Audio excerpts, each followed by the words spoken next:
இவங்க சொல்றாங்கல்ல பெரியார் பெரியார் பெரியார்ன்றாங்களே, பெரியார்கிட்ட சர்வாதிகாரம் இருந்ததா இல்லை? ஜெயலலிதா இருக்கிற வரைக்கும் ஒரு அமைச்சரை பேச விட்டாங்களா? அதே போன்று ஒரு சர்வாதிகார நாம் தமிழர்லயும் வரணும். நிறைய பேர் வெளில வந்துட்டு இருக்காங்க. மாவட்ட செயலர் விலகிறாரு, ஒன்றிய பிரிந்து விலகிறாரு, தினம் ஒரு வந்துகிட்டே இருக்கு. இலை உதிர் காலம் மாதிரி இது கலை உதிர் காலம். இந்த கட்சியில அவங்களுக்கு வேலை இல்லை, போறவங்க போகட்டும். இந்த கலையெல்லாம் போயிடுச்சுனாக்கா கட்சி செழிப்பாயிடும். இல்ல சோர்வடைகிறதுக்கான வாய்ப்பு இருக்கா? நம்ம அதிகாரத்துக்கு வருவோமான்னு தெரியல, தனிச்சே நிக்கிறோமே, நமக்கு பதவிகள் கிடைக்குமா என்ன அப்படி கூட நினைக்கலாம். அந்த அம்மாவோட சர்வாதிகாரம் வேற, நாம் தமிழ் கட்சியில அண்ணன் சொல்றது வேற. பெரியாரை அம்பலப்படுத்த வேண்டாம், பெரியாரை கண்டுங்காணாம போகும் அப்படின்னு இருந்தோம். ஆனால் அந்த இடத்துக்கு எங்களை கொண்டு வந்து தள்ளந்து யார்? இந்த சுபவீர பாண்டியன் போன்ற ஆட்கள் தான். இது வரைக்கும் நாங்கள் தடுத்து ஆடணும், இனிமேல் அடித்து ஆடுவோம். ஆடுங்க, நாங்களும் அடிச்சு ஆடுறோம்.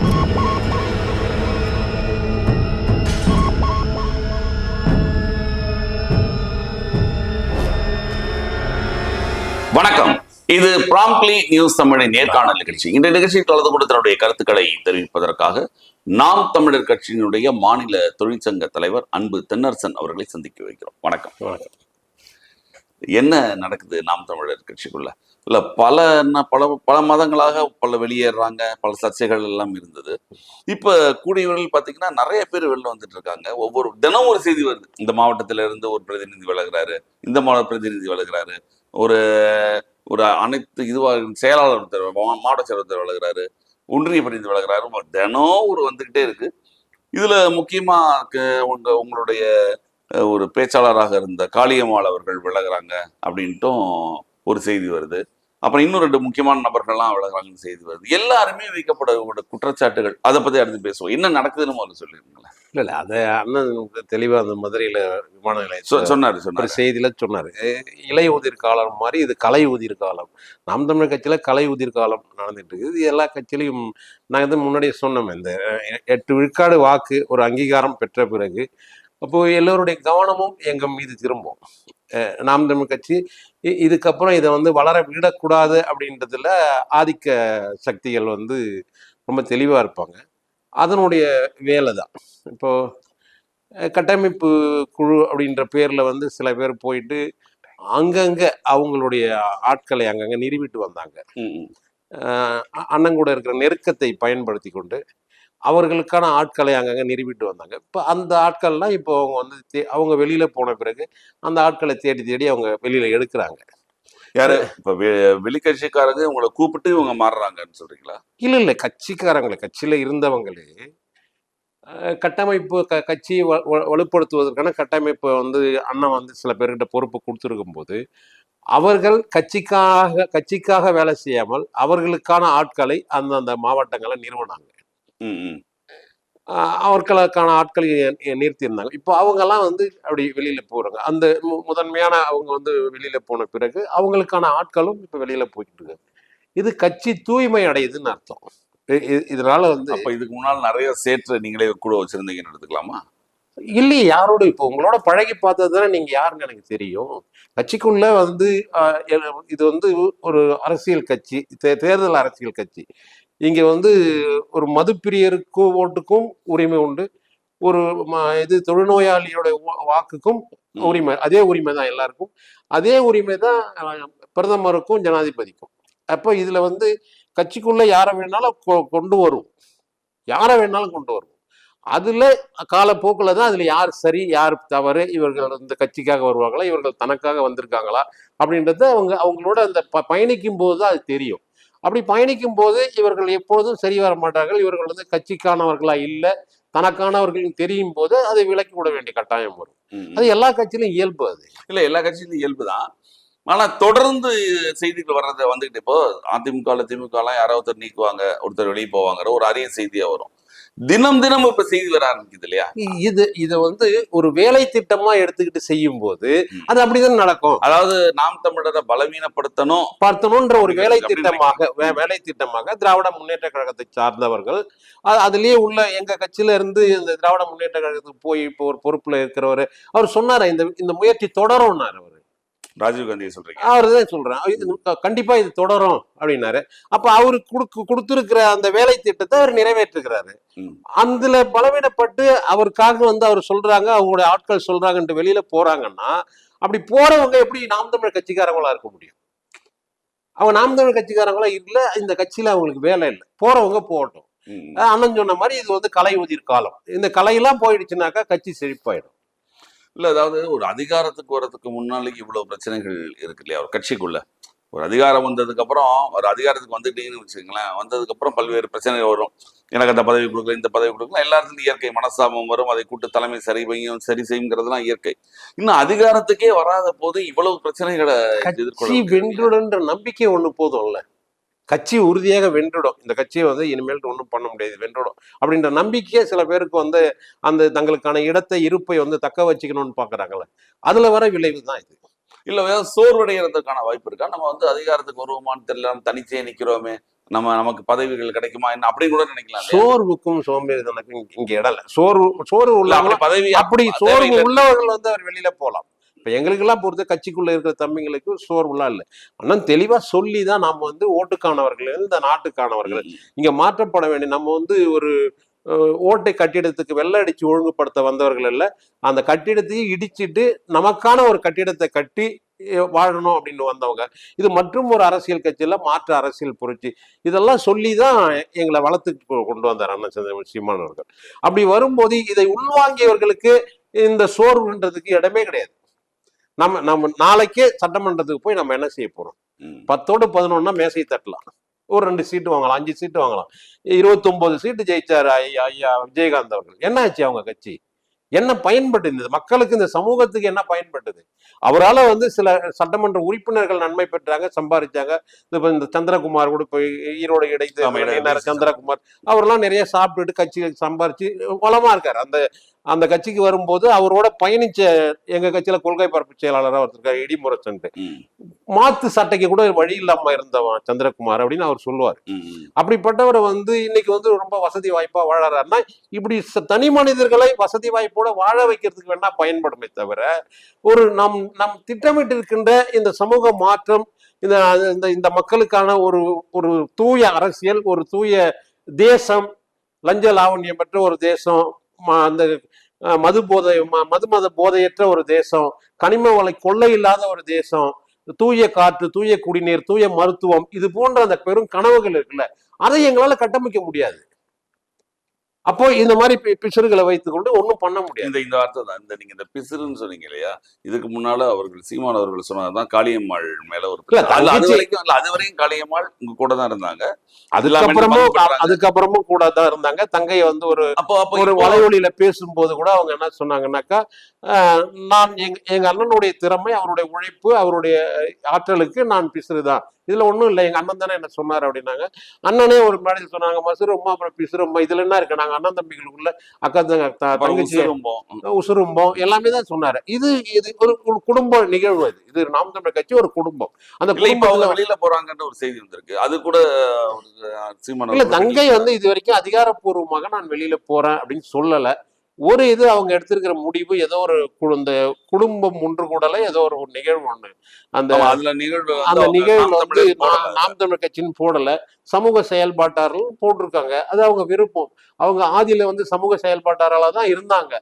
அப்படி இருந்தவங்கள தான் அண்ணன் கட்சிக்கு கொண்டு அடையாளப்படுத்தினாரு. கட்சிக்கு வந்த உடனே வடசென்னை நாடாளுமன்ற இடம் கொடுத்தாரு, அதுக்கப்புறம் நாகப்பட்டினத்துல கொடுத்தாரு, அதுக்கப்புறம் இப்ப மயிலாடுதுறையில நிக்க வச்சாரு, இந்த கலந்துரையாடல்கள் எல்லாம் அனுப்பி வச்சாரு. அப்ப தங்கையை அடையாளப்படுத்துறது அண்ணன் நாம் தமிழர் கட்சி. இப்போ அவங்க ஒரு மனசோர்வு இருக்குன்னா அது அண்ணனோட பேசணும், இல்லைன்னா அமைதி காக்கணும். அந்த சோர்வு நீங்கின பிறகு அவங்க கட்சியில திரும்ப செயல்படணும். இல்ல அவங்க இல்ல நான் போறேன், எனக்கு தன்மான பிரச்சனை, நான் போறேங்கிறேன்னு ஏதாவது சொன்னாங்கன்னா, தன்மான பிரச்சனைக்கு என்னன்றதை அது அண்ணனோட அவங்க உட்கார்ந்து விவாதிச்சிருக்கணும். நாங்க போறோம் போது அண்ணன் சொல்ற மாதிரிதான், இது ஜனநாயக கட்சி, வரவர்கள் வரலாம், செயல்படலாம், அவர்களுக்கான மரியாதைகள்லாம் கொடுக்கப்படும். போகணும்னு நினைக்கிறவங்க போகலாம். இது நாளைக்கு தடுக்க முடியாது. நாளைக்கு எனக்கும் அதுதான். இப்ப எனக்கு கருத்து வேறுபாடே வராது ஒரு மனிதனுக்கு அப்படின்லாம் சொல்ல முடியாது. அப்போ நான் தமிழ் தேசிய அரசியலுக்கு வந்ததே இந்த தமிழ் தேசிய இனத்துக்கு ஒரு தூய அரசியலை இங்க உருவாக்கணும், இந்த தமிழ் தேசியம் மீண்டும் எழுச்சி கொள்ளணும். அந்த அந்த அந்த பொறுப்பு வந்து தேசிய தலைவர் கையில ஒப்படைக்கப்பட்டது. தேசிய தலைவர் அவரா உருவாக்குனாரு. அவரு இப்ப இல்லைன்னும் போது அது இப்ப அண்ணன் செந்தமிழ் சீமான் கையில ஒப்படைக்கப்பட்டது. அப்போ அவர் கூட இருந்து நம்ம வந்து எந்த அளவுக்கு இந்த தமிழ் தேசிய இனத்துக்கு உழைக்க முடியுமோ அப்படி உழைக்கணும். எந்த எதிர்பார்ப்பும் இல்லாமல் நான் இந்த அரசியலுக்கு வந்தவன். அதனால வந்து ஒன்றும் இல்லை. எதிர்பார்த்து வந்தவர்களுக்கு தான் சிக்கல் இருக்கும் அப்படின்னு சொல்றீங்க. எதிர்பார்த்து வந்தவங்களுக்கு சிக்கல் இருக்கும், வந்த பிறகு எதிர்பார்ப்பை உருவாக்கி கொண்டவங்களுக்கு சிக்கல் இருக்கும். வரும்போது தூய சிந்தனையோட அவங்க வந்திருக்கலாம், இங்க வந்த பிறகு சில எதிர்பார்ப்புகளை அவர் உருவாக்கிக்கிட்டு இருக்கலாம். அப்படி எல்லாம் இயல்பு தானே, மனிதன் தானே. நம்ம வந்து மிருகங்களை வச்சு சர்க்கஸ் காமிக்கல. மிருகங்களை வச்சு சர்க்கஸ் காமிச்சோம்னா அது வந்து நம்ம என்ன பயிற்சி கொடுத்தோமோ அதை செஞ்சுட்டு போயிடும். நாம் மனிதர்களை வச்சு அரசியல் பண்றோம். மனிதருக்கு வந்து அவங்க மூளை வந்து வேற வேற மாதிரி சிந்திக்கும் ஒவ்வொரு மாதிரி. அது மனம் ஒரு குரங்குன்ற மாதிரி தான். நம்ம அதுக்கு ஒண்ணுமே பண்ண முடியாது. இது எல்லா கட்சியிலும் இருக்கிறது தான். எல்லா கட்சியிலும் இருக்கிறது தான். இந்த வெளியில போறவங்க சொல்ற குற்றச்சாட்டு 2 குற்றச்சாட்டு தான் எல்லாரும் சொல்றாங்க. இங்க இருந்து வெளியில வந்தவங்க அல்ல நீங்க அனுப்பப்பட்டவர்கள் யாராக இருந்தாலும் சொல்றது 2 குற்றச்சாட்டு. முதல் குற்றச்சாட்டு வந்து கட்சியில சர்வாதிகாரம் மட்டும்தான், ஜனநாயகம் இல்லை அப்படிங்கிறது ஒண்ணு. இன்னொன்று, ரஜினி அவர்களை சந்திப்பிற்கு பின்பு இவர் முழுமையாக பாரதிய ஜனதா கட்சியோடைய அனுதாபியாக மாறிவிட்டார். இந்த 2 கூட அவர் உங்களுடைய கொள்கை பரப்புச்சாளர் தமிழரசன் வெளியில இருந்தார் இல்லையா, அவர் வெளில வந்திருக்காரு. அப்புறம் ஜெகதீச பாண்டியன் இருந்தார் இல்லையா, அவர் வெளில வந்தார். இவங்க எல்லாருமே சொல்ற குற்றச்சாட்டு இது இப்போ வந்து ஒரு பிஜேபி முகமா தெரிகிறாருன்னு குற்றச்சாட்டு வைக்கிறாங்க. அவங்களுடைய கற்பனாவாதம் அது. அண்ணா வந்து இப்போ சிக்கந்தர் மலை அந்த அந்த அந்த நிலைப்பாட்டுல அண்ணனோட நிலைப்பாடு என்ன, பிஜேபி பக்கம் சாஞ்சிட்டாரா அப்படின்லாம் ஒண்ணுமே கிடையாது. அவங்களுடைய இது அவங்க வந்து அப்படி கருதுறாங்க. அது பொய் கற்பிதம், அவ்வளவுதான். நாங்க வந்து அண்ணன் வந்து அவங்க கருதுறாங்களா இல்ல வெளியில வந்ததுக்காக ஒரு காரணம், வெளியில வந்ததுக்காக காரணம் சொல்லி ஆகணும்ல. இப்ப வெளியில வந்துட்டு இந்த கட்சி மேல குறை சொல்லி ஆகணும்ல. அப்போ அதனால வந்து அவங்க சொல்லலாம். அதுல வந்து அண்ணன் வந்து காங்கிரஸ் கட்சி தமிழ் தேசிய இனத்தின் விரோதி, பாரதிய ஜனதா கட்சி மனித குலத்தின் விரோதி அப்படின்ற அந்த நிலைப்பாட்டுல கொஞ்சம் கூட மாத்திக்கல. நாங்க அதுல வந்து தெளிவா இருக்கோம். பாரதிய ஜனதா கட்சி என்பது RSS அமைப்பு என்பது மனித குலத்தின் விரோதி. அதுல வந்து நாங்க ரொம்ப தெளிவா இருக்கிறோம். அந்த சாயம்னா ஒன்றும் எங்க மூளை நீங்க என்ன பூசினாலும் அந்த காவி சாயம் எங்க மேல படியாது. அதை நாங்க அதுக்கு தயாராகவும் இல்லை. இல்ல இன்னொன்று, கட்சியில ஜனநாயகம் இல்லை, சர்வாதிகாரம் தான் இருக்கு அப்படின்ற மாதிரி இதை சொல்லிதான் அண்ணன் வந்து கட்சியை வளர்த்து கொண்டு வர்றாரு. நான் வந்து உங்களுக்கு வந்து கார் ஓட்ட தெரியும், கார் ஓட்ட தெரியுன்றதுக்காக நீங்களும் அந்த ஓட்டுநர் இருக்கல உட்காந்து ஸ்டேரிங்க திருப்பினா கார் போய் சேர வேண்டிய இடத்துல போய் சேராது. எல்லாருக்கும் ஓட்ட தெரியும். எவ்வளவு பெரிய கப்பலா இருந்தாலும் ஒரு மாலுமி தான் அதை செலுத்த முடியும். அதே மாதிரி எவ்வளவு பெரிய விமானமா இருந்தாலும் ஒரு பைலட் தான் அதை வந்து இயக்க முடியும். ஒரு கட்சின்னா ஒரு தலைமையின் கீழ் தான் செயல்பட்டு ஆகணும். நீங்க வந்து உள்ள வந்து விமர்சிச்சுக்கலாம், வந்து கூடி உட்கார்ந்து பேசலாம். கூடி உட்கார்ந்து பேசுறவங்களுக்கு அண்ணனோட உட்கார்ந்து பேசி அந்த கருத்துக்கள் உருவாகிற இடத்துல இருக்கிற போது இருந்தவங்க கூட இப்ப போய் விமர்சனம் பண்றாங்க. அண்ணன் கூட உட்கார்ந்து அந்த அறைக்குள்ள கருத்துக்களை பரிமாறிக்கொண்டு இந்த கருத்துக்களை செயல்படுத்தலாமா அப்படின்ட்டு ஆலோசனை சொன்னவங்க எல்லாம் வெளியில போயிட்டு சர்வாதிகாரம்னா அது அவங்க கட்சி நடத்தினாதான் தெரியும். ஒரு அரசியல் கட்சியை அவங்க நடத்தினாதான் தெரியும். இன்னைக்கு வந்து நாம் தமிழ் கட்சிக்கு பிறகு தொடங்கிய கட்சி எத்தனை இருக்கு? எல்லாரும் நாம் தமிழ் கட்சியினுடைய இடத்தை பிடிச்சிருச்சா? நாம் தமிழ் கட்சிக்கு முன்னாடி தொடங்கின கட்சிகள் எத்தனை இருக்கு?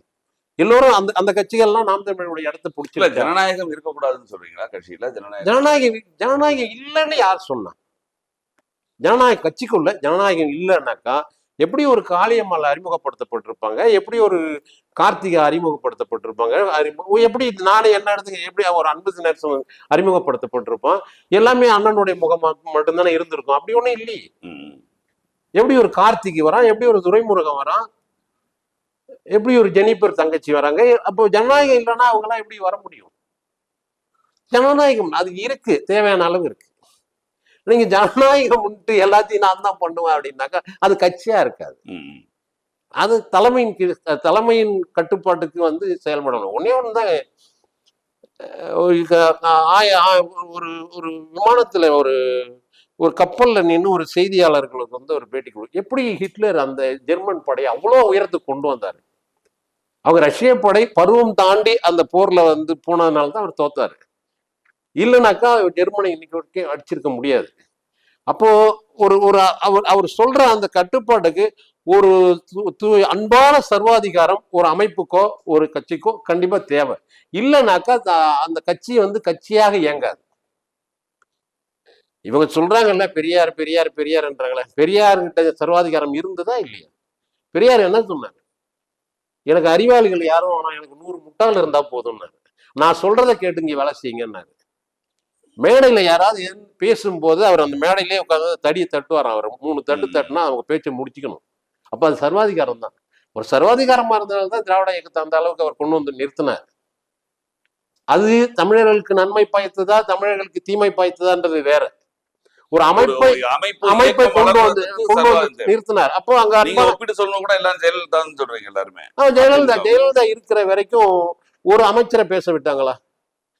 பேச அதுவே தப்புன்னு தானே எல்லாரும் சொன்னாங்க. இல்ல தப்புன்னு அது சரியா இருந்தது இல்ல. அவங்க ஜெயலலிதாவுக்கு நீங்க எடப்பாடி எல்லாரும் வச்சு சொல்றோம். இப்ப எடப்பாடி அந்த அமைச்சர்கள் எல்லாம் முன்னுக்கு பின் முரணாக உணர்றாங்களா இல்லையா? ஒரு மேடை பேச்சு தெரியல, ஒரு இலக்கியம் தெரியல, ஒரு சட்டம் தெரியல. அவங்கள வச்சுதானே நமக்கு ஆட்சி நடத்தினாங்க. அப்பயே சரியில்லாத நிர்வாகம் சரியான இடங்கள்ல சரியான அதிகாரிகளை போட்டிருந்தாங்க. எந்த ஒரு அமைச்சர் தன்னிச்சையா அவர் செயல்பட்டுறாரா? அப்ப அவருக்கு உள்ள அதிகாரிகள் படித்தவர்கள் அங்க இருக்கும்போது அந்த நிர்வாகம் சரியா வருது. அதை வந்து அந்த அம்மா பண்ணிட்டு இருந்தாங்க. பேருக்கு தான் எடப்பாடி முன்னாடி நின்னாரு, பேருக்கு தான் வந்து திண்டுக்கல் சீனிவாசன் முன்னாடி நிறுத்தினாங்க, எல்லாம் நிறுத்தினாங்களே தவிர நிர்வாகத்தை அவங்க கைக்குள்ள வச்சிருந்தாங்க. அந்த நிர்வாகம் சரியா போச்சு. அதே போன்று ஒரு சர்வாதிகார ஒரு இது வந்து நாம் தமிழர்லயும் வரும் அப்படின்னு அந்த அம்மாவோட சர்வாதிகாரம் வேற, நாம் தமிழர் கட்சியில அண்ணன் சொல்றது வேற. அண்ணன் வந்து சர்வாதிகாரியா இருந்தா யாரு வேணாலும் பேசுங்க, யாரு வேணாலும் மேடை ஏறுங்க, யாரு வேணாலும் கருத்து சொல்லுங்க. யாரும் அண்ணாவுக்கு பிறகு பேரறிஞர் அண்ணாவுக்கு பிறகு தம்பி வா தலைமை ஏற்கவான்னு சொன்ன பிறகு ஒரு மேடையில அவனுக்கு ஒரு 2 நிமிஷம் கொடு, நீ ஒரு 2 நிமிஷம் பேசு, அவனுக்கு ஒரு 5 நிமிஷம் கொடு அப்படின்னு எல்லாரையும் பேச வச்சு அழகு போகிற கருத்து சொல்ல வைக்க. அவங்களே இப்ப வெளியில வந்து என்ன சொல்றாங்கன்னா, நாங்க வளர்றது அவருக்கு பிடிக்கல. அதுதான் அவங்க வெளியில வந்துட்டாங்க. ஏதோ ஒரு தேவைக்காக வெளியில போயிட்டாங்க. போனவங்க இந்த கட்சியை பத்தி ஏதாவது குறை சொல்லிதானே ஆகணும். இது நல்ல கட்சி, அண்ணன் ரொம்ப நல்லவரு, இருந்தாலும் நான் வெளியே வந்து சொல்ல முடியாது இல்ல. அப்புறம் வெளியில வந்து கேட்பாங்கல்ல. அப்ப வெளியில வந்ததுக்காக ஒரு காரணம் சொல்லணும். அதுக்காக அதை சொல்லிட்டு இருக்காங்க. அது ஒண்ணும் இல்ல. கட்சி வந்து வளர்ந்து உங்களுக்கு தெரியும். இப்போ வந்து நெய்க்காரம்பட்டியில கூட்டம், ஐயா பழனி பாபாவுடைய அந்த நினைவு புகழ் வணக்க கூட்டம், கட்டுங்கணக்காத கூட்டம். எங்களுக்கு கூட்டமே சரியா நடத்தக்கூடாதுன்னு ஒரு சந்துக்குள்ள கொண்டு விட்டாங்க. இருந்தாலும் கூட்டம். கட்சி சிதையல, சில பேர் போயிருக்காங்க, அவ்வளவுதான். அது கட்சி கருத்துக்கள் அனைத்துமே நிரந்தரமா ஒரு கருத்துக்கள் இல்ல, எல்லாமே ஒரு கருத்துக்கள் எல்லாமே மாத்தி மாற்றி பேசுறாரு. எந்த கருத்தை மாத்தி பேசினா அதை சொல்லுங்க. ஆரம்ப கால அடிப்படையில அந்த கால சூழலுக்கு ஏற்ப ஏதாவது ஒண்ணு பேச வேண்டியது வரும். ஆனால் அடிப்படை தத்துவத்துல எங்க இருந்து நாங்க மாறணும் அது மட்டும் சொல்லுங்க. கட்சியினுடைய அடிப்படை தத்துவத்துல இருந்து நாங்க எங்க மாறணும்? மாறலையே, எது ஒண்ணும் மாறலையே. இல்ல, பெரியார் விஷயத்துல இருந்து ஆரம்பிச்சு ஒவ்வொரு கருத்தும் நிலையான கருத்தாக அவர்கிட்ட இல்லைன்னா இவங்க இன்னும் இல்ல. நிலையான கருத்து பெரியாரை பெரியார் மட்டும் நான் சொல்லல, எதுவுமே பெரியாரை அம்பலப்படுத்த வேண்டாம், பெரியாரை கண்டுங்காணாம போகும் அப்படின்னு இருந்தோம். ஆனால் அந்த இடத்துக்கு எங்களை கொண்டு வந்து தள்ளந்து யாரு? இந்த சுபவீர பாண்டியன் போன்ற ஆட்கள் தான். நாங்கள் இது வரைக்கும் அவங்க பேரையே சொல்லக்கூடாதுன்னு இருந்தோம். இது வரைக்கும் நாங்கள் தடுத்து ஆடணும், இனிமேல் அடித்து ஆடுவோம். ஆடுங்க, நாங்களும் அடிச்சு ஆடுறோம். எந்த இடத்தில் தமிழனுக்கு அவர் நன்மை பயத்திருக்காரு, தமிழை பற்றி உயர்வா பேசியிருக்காரு, தமிழனுக்கு நன்மை பயத்திருக்காரு. நீ கட்சி தொடங்கியதே காலை அமர்வுல தமிழர் கழகம்னு தொடங்கிட்டு மதிய அமர்வுல வந்து அந்த திராவிட கழகம் மாத்துற காரணம் மாற்று மொழியாளர்களுக்கு இங்க இடம் இல்லாம போயிடும். ஆகவே திராவிட கழகம். அப்ப மாற்று மொழியாளர்களுக்காக உருவாக்கப்பட்டதுன்னா மாற்று மொழியாளர்கள் உங்களுடைய கட்சியில் நாம் தமிழர் இருக்காங்களே, இருக்கலாம் இல்லையா? நிறைய இருக்காங்களே. யார் வேணாலும் வரலாம், வாழலாம். யார் வேணாலும். எங்களுக்கு தலைமை குழுவிலேயே மாற்று மொழியாளர்கள் இருக்காங்க. மாற்று மொழியாளர்களுக்கு இடம் கொடுக்குறோம், தேர்தலை நிக்க வைக்கிறோம், சீட்டு கொடுக்குறோம். அதுல எங்களுக்கு எந்த இதுவும் கருத்து வேறுபாடும் கிடையாது. யார் வேணாலும் வரலாம், வாழலாம். தலைமை தமிழர்கிட்ட இருக்கும், அவ்வளவு மட்டும்தான். அது மட்டும்தான் எங்களுடைய குறிக்கோள். இல்ல, மற்ற மொழிக்காரர்களுக்கு வந்து இங்க வந்து ஒரு எதிரி போன்ற ஒரு மனப்பான்மை இது இருக்கா? இங்க அப்படிலாம் ஒண்ணுமே இல்லை.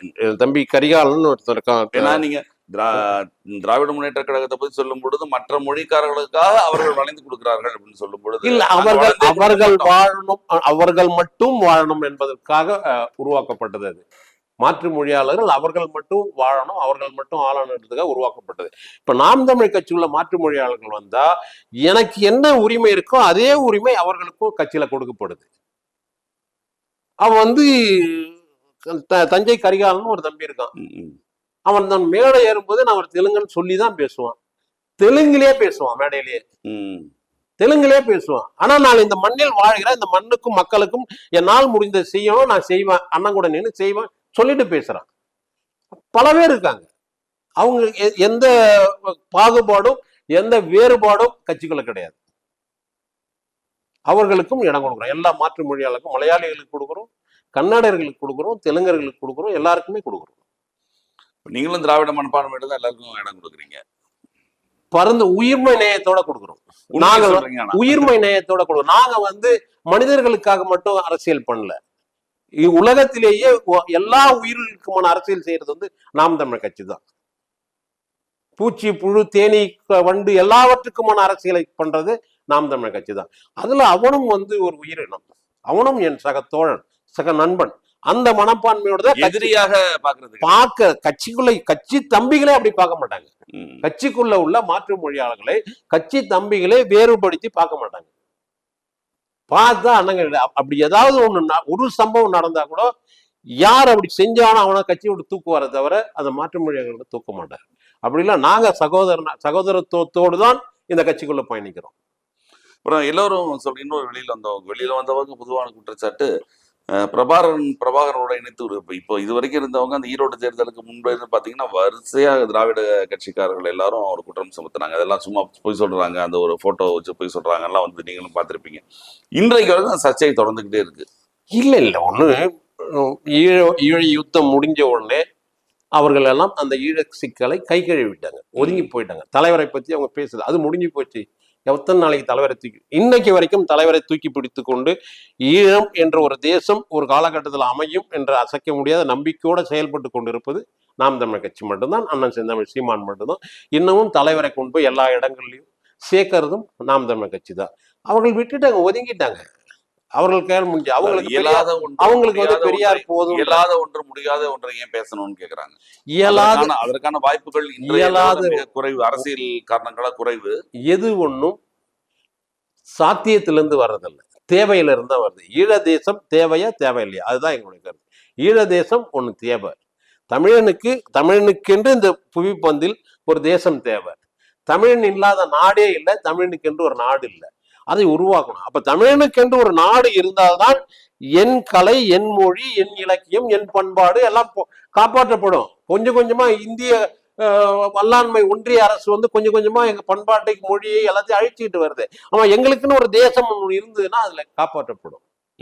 உலக அரங்குல நீங்க வந்து உலக அரங்குல உலக விளையாட்டு போட்டி, ஒலிம்பிக் போட்டி, துப்பாக்கி சூடு போட்டி நடக்குது.